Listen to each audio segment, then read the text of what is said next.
Hey, Jerry, Execute Fitness, and today we are going to be talking about Cravings 101. This is one of the three lessons that we have on our binge eating and craving module in the Second Chance program. So you're getting a very exclusive look here. And this is the physiology and the psychology of cravings. So obviously on the other part, it was more like on the emotional eating and, emotional eating of food. What do you binge? What do you tend to do excessive feeding? Sometimes you eat for other things or for what emotional pattern you're eating. Here, we're going to be talking about craving. So let's get into the details already. So we have two possibilities.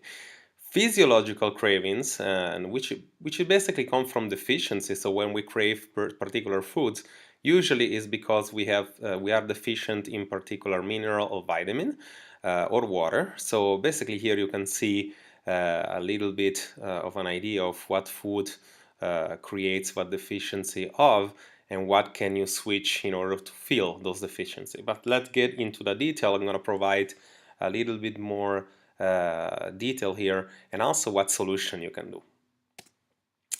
So yes, sweets. When you're craving for something sweet in particular, it can be this kind of sweets. It also can be pastry, cakes, even ice cream. It's usually due to a particular couple of particular things. So you could be deficient in potassium, or you could also go towards an adrenal dysfunction or adrenal fatigue. So we're talking about something that it maybe is done already, is occurring already for a long time, or is something partially new. So what you want to be doing obviously is increasing the level of potassium, is increasing the level of electrolytes, and see by switching off to the possibility or whatever the food that I'm saying to you next, to increase those in 7 to 10 days and see how it's going. So if you fix that deficiency between 7 and 10 days, most likely you're just deficient in potassium.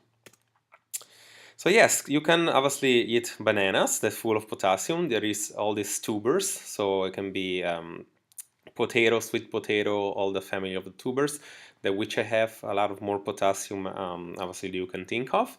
If you want to switch with, you want to be switching with healthier, it's always sugar, it's always fructose coming from fruit, but you want to be switching off with different sweeteners than obviously sugar, table sugar of kitchen sugar. So you want to be using honey, you want to be using dates, you want to be using figs, you want to be using raisins, all these things that, yes, you want to be paying attention of the calorie that comes with it, because obviously they're very calorie dense itself, but they provide with a lot of positive outcomes. The dates and the figs are very alkaline, so they will provide additional benefit with the sweets, with the calories that you actually can do. If you eat 3, 4, 5 dates, they might be enough to feel the sweet tooth that you have. And of course, comparing to a pastry or to a cake, it will be a lot less fat, which is usually you want to be using sweet solutions that only mostly includes one macro. So basically, in this case, we're talking about sugars and carbohydrates, while when you eat sweets and pastry, we're talking about fat and sugar, or purely sugar. Starches, you might be craving of starches. We're still talking about the deficiency of potassium, tryptophan, and of course the B vitamin groups. So we're talking about this kind of deficiency here. We can easily be fixed with adding still, obviously, potassium. You want to be adding nuts that includes, tryptophan, or creates as a result the tryptophan to be produced in your body. Same thing with tubers. So basically, you want to be taking starches that include less carbs, so like tubers with potatoes, yuca. And also, of course, the family of the meat, very, very high in vitamin. So you want to be using that. It will automatically make you feel more satiated. And I don't know if it happened to you in the past, but by craving carbs, sometimes you introduce protein into the diet right in that meal, and you feel completely the craving is gone. So basically, this would be a purely physiological cravings.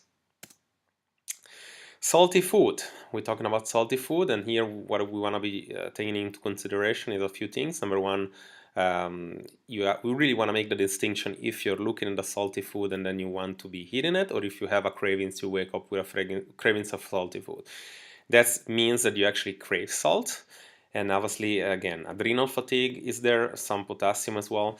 And usually when you have salt cravings, you're actually deficient on salt. It means that your adrenals are not absorbing that right. So you want to be obviously making sure of a few things. If you can do a BIA test, you want to be seeing if the level of potassium, the pump of sodium potassium is okay. So this is a test that you can do always more often. You can actually go to a therapy place, or you can actually have a BIA test done to you. You want to be seeing the level of water, you want to be seeing the level of extracellular water, and you want to be looking for whether or not you have water retention, if you have potassium. Obviously, you can do that just by looking at the mirror. If you know that you have water retention, chances are your cells are not at this point so healthy, so you're not absorbing salt possibly right. So what you want to be doing in this case, obviously you want to be introducing salt, but you want to be introducing salt with additional benefits, right?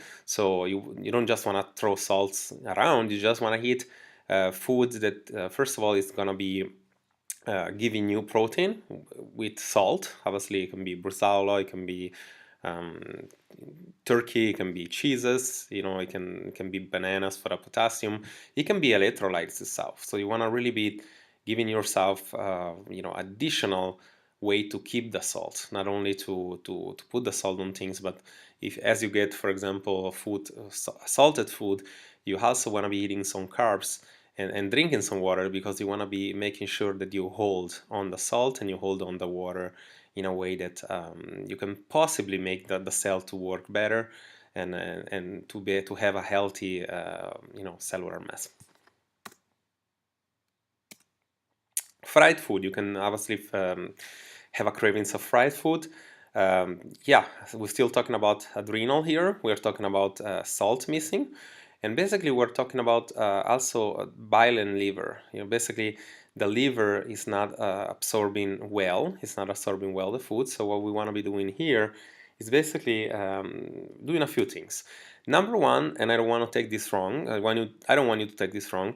Obviously, you can get healthy fats, which basically comes again in cheeses, in dairy, in nuts, in oils. But what I want you to do to have you consider that you want to be stimulating the liver. So the way you stimulate the liver, you want to be taking a single ingredient food in small quantity, and you want to be frying the food. Obviously, it sounds like counterproductive, but like just by you frying the food and give small stimuli to the liver, it will make this activated better at times. What the problem is when you get a full burger, you get French fries, and then you get the soda with all the sugar in there.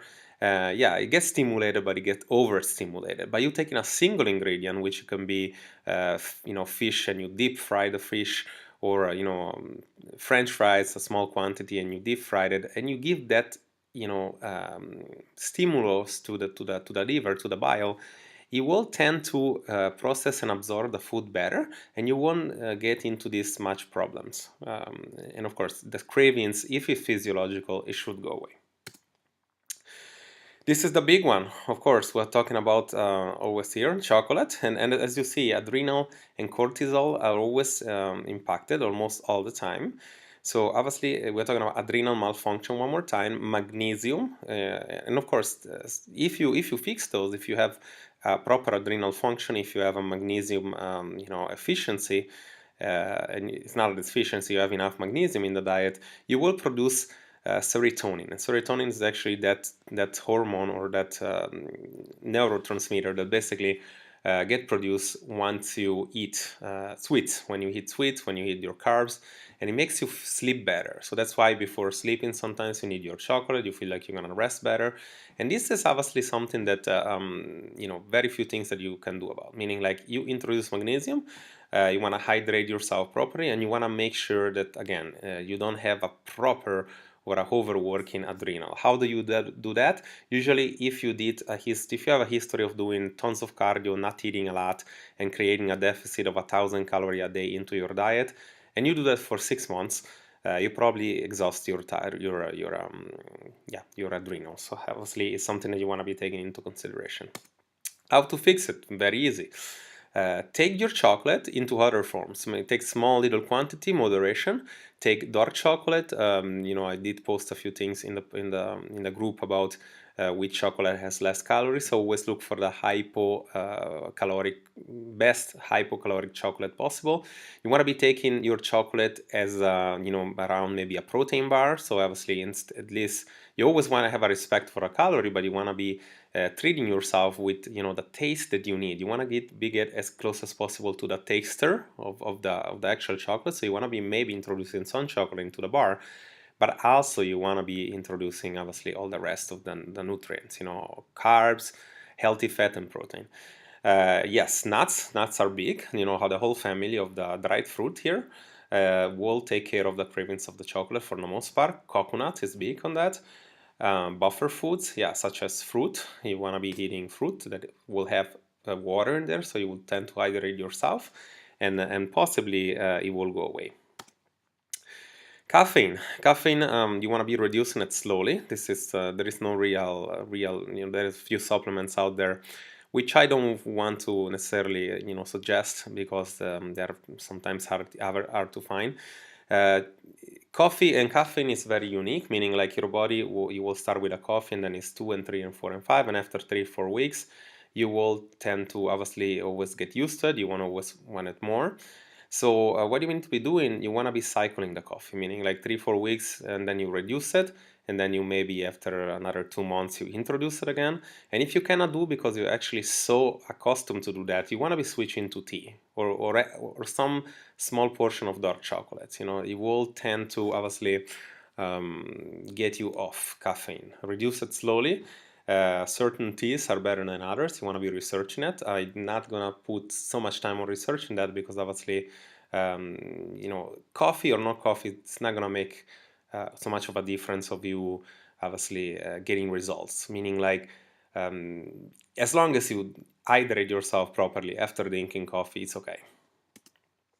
Alcohol, this is actually an addiction, and for some people it becomes a cravings or part of the culture or part of the daily routine. So what if you need to get off alcohol or reduce it and you don't know how to do it? There is a tea that is called kombucha tea that I know it has the same texture of beer, obviously. So you want to be trying that off. Obviously, I'm not into that much into the alcohol because I did in the past I actually were partying a lot, I was drinking a lot, but as I never get an addiction from it. So obviously, as long as you change your habits and as long as you're doing it with moderation and as long as you're doing it right, it shouldn't be something that you're craving, that you're really craving for. If it's an habit, you want to be taking away the trigger first. You want to be understanding where it comes from, and this you want to be referring on the video up, a couple of video up from this that talks about binge eating. And it talks about behavior and it talks about obviously emotional eating, not so much on this one. So as you saw, it's very common to have adrenal damage, and basically adrenals, if you fix the adrenals and the cortisol, you will get rid of 80% of the physiological cravings. So what you want to be doing in doing that, I told you several times, it was not a coincidence, and for most people that I still telling, and I still have to tell it twice and 3 times, and I still see them working out tons of times and eating less, and that's why obviously they're having cravings. So you want to be fixing your adrenals, you want to be increasing your cardio slightly, you want to be reducing your cardio big time, and you want to be taking into consideration relaxation modalities. So massage, relax, spa, sleep well, really don't work out for a week, and stuff like that. It's really about getting the adrenal to function again, and hopefully you're not in an adrenal damage state or metabolic adaptation or like quote unquote not functioning adrenal, because in that case you would probably need up to 6 or 16 weeks of getting a reset metabolic state. So obviously let's hope for the best, and if you really are in a good condition still, just increase the calorie, reduce the stress, and work out for about a week or two. Also, hydration deficit will create cravings. That's very important to understand. Here we have this nice infographic that talks about how we are hydrated in the body. 70% of our body is water, and you see here the percentage of each obviously part of the each organs. You have kidneys, brains, 75%, heart 79%, the joints itself are 83%, the lungs 80%, the muscles 75%, right? I mean, bones 22%. Everything is hydrated, so you really need to be hydrated, because otherwise you will create deficit, and you will create cravings. So you want to get the water from the fruit. You want to be getting water. Also, you want to be using some cool supplements that I noticed that are very easy to find and they're actually helpful. So fish oil. So if you can actually eat seafood or fish, or you can get the pills. Fish oil and vitamin D are big. Now, let's go and talk about emotional cravings. Obviously, you want to be able to distinct the two, and by you getting this video instruction, you should be able to understand which one is yours. If it's emotional, it will mean that you have, for example, craving for chips, you craving for the texture in your tongue of chips. So we're talking about now a sensation that you have on your tongue. You might craving, in addition of that, you craving for salt, and you might craving, again, the sensation. STL stands for sensation, taste, and look. So sometimes you have a sensation, you have a thought in your mind going on, oh, I need chips, or maybe like you see it in front of the TV, you look at it, and you see the chips. Ooh, I want to eat chips. The taste and the smell, right? And the smell is also smell. Smell is big time, because you smell something and you will feel it, and like you give in the right away, you give in right away, and then like you didn't realize that the craving was not actual craving, it was something that it was triggered by your emotion. So what you want to be doing, you want to be finding the same thing but smarter way. So obviously you want to be finding food that are less calorie dense, or if they're same calorie dense, they provide you more nutritional things. So basically, I make an example here. If you like chips, you want to be finding something with the same texture. So you're going to find a rice cake, for example, with something with salt. So basically, you're going to be finding at this point turkey or bresaola, like I said before, and something that you like. So it might taste, it has to smell good, it has to taste well, and when you look at it, obviously it doesn't have to be something you repel.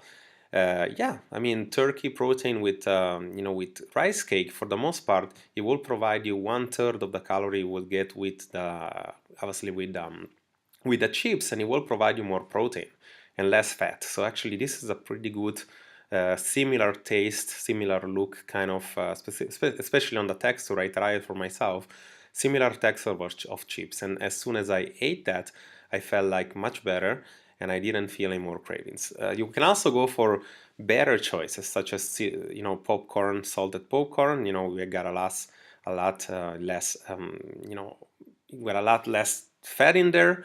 And lastly, if you wanted to get the chips because you actually crave it, then of course, then like you want to go for a healthier, maybe light chips.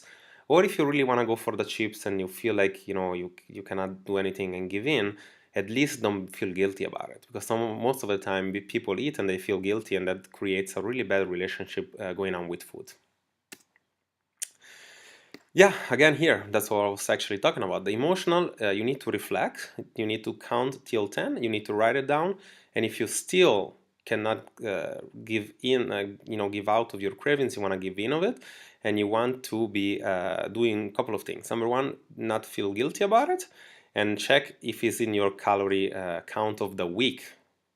Pay attention of the week, not of the day, because obviously you might be off on the day, but your body thinks in weeks and actually thinks in months. So you want to be taking into consideration that. So if you eat a bag of chips today and you take off those 500 calories tomorrow, you're still in perfect condition. You don't have to feel guilty about it. It's okay, and don't ever feel bad about it. So how you want to be doing emotional? If you wake up that you want an ice cream, you actually reflect and you think, okay, what is this ice cream wanna, what do I associate the ice cream about? Is it, I don't know, associated to a good emotion? Did I see it because I saw on the TV? Do I actually feel like I don't know, something is physiological on me? As you get to reflect, you have to count until 10. You count and it's like, do I really need that right now? 10 or even 20. And plus you write it down. as logic goes, by writing it down and counting till 10, you actually understand that this food at this time is probably not the best. If you still, after all this, you still feel like you need it, get into the cravings, let go of it, do it guilt-free, and give in, and just eat, just eat that particular food that you cravings, and don't worry about it. This is another good one. You want to be not keeping the food into the house. So there is a few things that you can do. Number one, obviously you don't want to buy it, and and you want to get ready. You want to get dressed. You want to go, only go to the shop, and you want to be buying only what you need. That will do a few things. Number one, you will maybe probably choose something, smaller than you would choose. And then also for most people, just the fact of getting ready, putting on the shoes, getting to the car, going to buy that thing, if it's maybe not so close to the house, it will make you, get these cravings away if it was emotional. If it's not emotional, yeah, probably it's the time to give in and do it guilt-free.